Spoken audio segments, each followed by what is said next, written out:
Shalom, salam sejahtera bagi Bapak Ibu, Saudara-saudara, anak-anak yang dikasihi oleh Tuhan Yesus Kristus.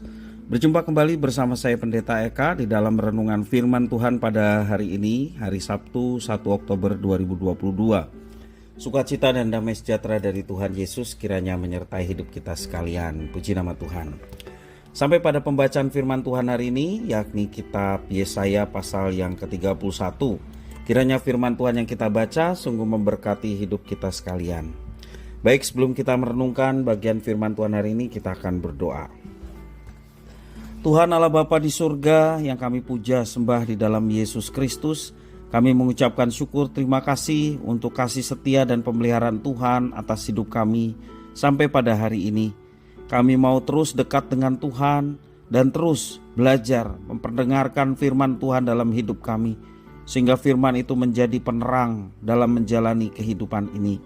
Kami mohon Engkau yang memberikan pengertian, hikmat, demikian juga Engkau yang memampukan untuk kami dapat melaksanakan apa yang telah Tuhan firmankan dalam hidup kami. Terima kasih Bapa, berfirmanlah atas kami sedia untuk belajar firman-Mu. Demi nama Tuhan Yesus kami berdoa. Haleluya, amin. Bapak Ibu Saudara-saudara, saya akan membacakan di dalam kitab Yesaya pasal 31 ayat 1 sampai yang ke-9. Demikian firman Tuhan. Celakalah orang-orang yang pergi ke Mesir minta pertolongan, yang mengandalkan kuda-kuda, yang percaya kepada keretanya yang begitu banyak dan kepada pasukan berkuda yang begitu besar jumlahnya, tetapi tidak memandang kepada Yang Maha Kudus, Allah Israel, dan tidak mencari Tuhan. Akan tetapi Dia yang bijaksana akan mendatangkan malapetaka dan tidak menarik firman-Nya. Ia akan bangkit melawan kaum penjahat dan melawan bala bantuan orang-orang lalim. Sebab orang Mesir adalah manusia, bukan Allah, dan kuda-kuda mereka adalah makhluk yang lemah, bukan roh yang berkuasa. Apabila Tuhan mengacungkan tangannya, tergelincirlah yang membantu dan jatuhlah yang dibantu, dan mereka sekaliannya habis binasa bersama-sama. Sebab beginilah firman Tuhan kepadaku, seperti seekor singa atau singa muda menggeram untuk mempertahankan mangsanya, dan tidak terkejut mendengar teriakan seluruh pasukan gembala yang dikerahkan melawan dia, dan tidak mengalah terhadap keributan mereka. Demikianlah Tuhan semesta alam akan turun berperang untuk mempertahankan gunung Sion dan bukitnya. Seperti burung yang berkepak-kepak melindungi sarangnya, demikianlah Tuhan semesta alam akan melindungi Yerusalem. Ya, melindungi dan menyelamatkannya, memeliharanya dan menjauhkan celaka. Bertobatlah, hai orang Israel, kepada Dia yang sudah kamu tinggalkan jauh-jauh. Sungguh pada hari ini kamu masing-masing akan membuang berhala-berhala peraknya dan berhala-berhala emasnya yang dibuat oleh tanganmu sendiri dengan penuh dosa. Asyur akan rebah oleh pedang, tetapi bukan pedang orang, dan akan dimakan habis oleh pedang, tetapi bukan pedang manusia. Mereka akan melarikan diri terhadap pedang, dan teruna-terunanya akan menjadi orang Rodi.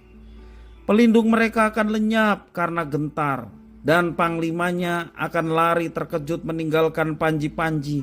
Demikianlah firman Tuhan yang mempunyai api di Sion dan dapur perapian di Yerusalem. Bapak Ibu Saudara-saudara yang dikasihi Tuhan, apakah di antara kita ada yang hidup tanpa masalah? Tentunya ketika kita ditanya seperti itu, tidak mungkinlah kalau kita seorang hidup tanpa masalah. Masalah satu belum selesai, muncul masalah yang lain, dan terus menerus. Dan memang dalam kehidupan kita seringkali masalah silih berganti datang. Ada orang yang bisa menyelesaikan masalahnya sendiri, ada juga yang membutuhkan bantuan orang lain. Seringkali saat membutuhkan bantuan, dengan segera kita meminta bantuan orang terdekat.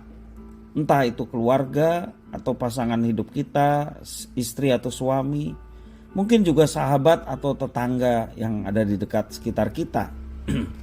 Sebenarnya tidak ada yang salah jika kita melakukan itu, yakni meminta pertolongan atau bantuan orang lain. Namun yang menjadi salah adalah jika kita menganggap bahwa mereka adalah satu-satunya penolong. Seperti firman Tuhan pada hari ini, Israel pergi ke Mesir untuk meminta pertolongan. Mereka mengira pasukan Mesir mampu menolong dalam perang menghadapi kerajaan Asyur. Israel melihat Mesir memiliki banyak pasukan berkuda yang handal dan gagah perkasa. Oleh karena itu mereka langsung datang meminta pertolongan meski harus menempuh perjalanan yang cukup jauh. Dan keputusan itu merupakan keputusan yang keliru. Mengapa? Karena mereka tidak datang kepada Tuhan. Itu kekeliruan mereka. Dan apa yang terjadi setelah itu? Justru Mesir pada akhirnya dikalahkan oleh Asyur. Yang mereka anggap kuat tetapi justru dikalahkan oleh yang tentunya lebih kuat.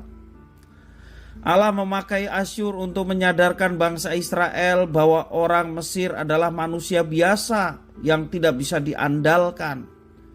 Mereka dan kuda-kudanya adalah makhluk yang lemah, bukan roh yang berkuasa. Seandainya Allah mau, bangsa Israel pun bisa ikut hancur bersama dengan Mesir. Namun yang terjadi adalah kasih Allah masih tetap ada untuk umat yang dikasihinya. Walaupun umat yang dikasihinya telah menyakiti hati Tuhan. Oleh sebab itu Tuhan Allah memperingatkan bangsa Israel untuk mendekat kepadanya. Karena hanya dekat kepada Tuhan mereka boleh mendapatkan kemenangan. Walaupun mereka bukanlah bangsa yang besar, bukanlah bangsa yang dengan pasukan yang gagah perkasa, tetapi dengan Tuhan mereka boleh mendapatkan kekuatan bahkan kemenangan. Dan itulah yang dialami bangsa Israel. Tak kala mereka memasuki tanah perjanjian di masa nenek moyang mereka, ataupun ketika mereka bisa mengalahkan bangsa-bangsa yang dianggap kuat, tetapi mereka bisa mengalahkannya karena pertolongan Tuhan. Bapak ibu saudara-saudara yang dikasihi oleh Tuhan, seperti Tuhan menolong Israel, Dia tetap mengasihi umatnya walaupun umatnya telah menyakiti hatinya. Dia juga sanggup menolong kita, umat yang hidup di masa sekarang, dengan tangan pengasihannya yang ajaib. Dikatakan Yeremia pasal yang ke-17 ayat yang ke-7, diberkatilah orang yang mengandalkan Tuhan dan yang menaruh harapannya pada Tuhan. Dia adalah Tuhan Allah yang sama, yang dahulu hingga sekarang ini. Allah yang disembah oleh orang Israel, demikian juga Allah yang kita sembah. Terlebih kita yang sekarang sudah lebih jelas, Allah yang kita sembah adalah Allah yang pernah mengerti keberadaan manusia sehingga Dia harus menjadi manusia dan menggantikan hukuman yang seharusnya kita terima, dan Dia disalibkan untuk menjadi tumbal atas semua dosa kita, dan kita boleh mendapatkan jaminan keselamatan. Sungguh luar biasa Allah mengasihi umatnya. Dia adalah pribadi yang sungguh penuh dengan kasih. Pribadinya tidak pernah berubah. Begitu juga dengan kuasa dan kasihnya yang terus-menerus dinyatakan sampai hari ini. Dia selalu dapat kita andalkan dalam segala sesuatu yang kita alami di dalam kehidupan. Karena itu jangan kita mengandalkan manusia, tetapi andalkanlah Dia, alamilah penyertaan dan kekuatan yang besar, sehingga kita dapat mampu menjalani kehidupan ini dengan penuh kemenangan. Bapak ibu saudara-saudara yang dikasihi oleh Tuhan Yesus Kristus, seringkali kita lebih mudah untuk mengandalkan hidup kita kepada manusia dan sangat sulit untuk bisa mengandalkan Tuhan. Karena Tuhan tidak terlihat, sementara orang yang di sekitar kita terlihat, dan kita menganggap bahwa yang terlihat di depan mata Dialah yang mampu menolong dan membantu kita mengatasi persoalan.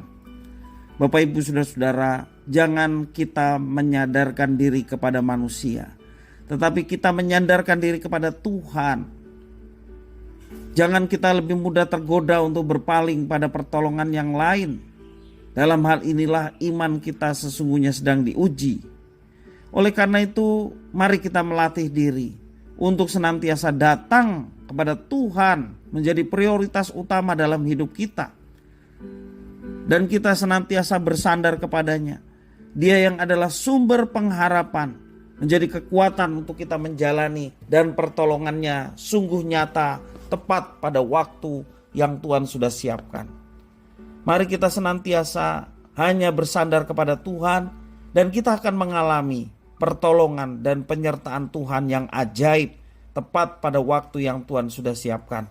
Sekali lagi, jangan berpaling kepada yang lain. Tetaplah bersama dengan Tuhan. Andalkanlah Dia. Dapatkanlah kekuatan yang dari Tuhan. Maka kita akan diberi kemampuan, bahkan mengatasi tantangan di dalam kehidupan yang besar. Dan Tuhan beri kemampuan untuk kita dapat menyelesaikannya. Kiranya firman Tuhan memberkati kita sekalian. Kita berdoa.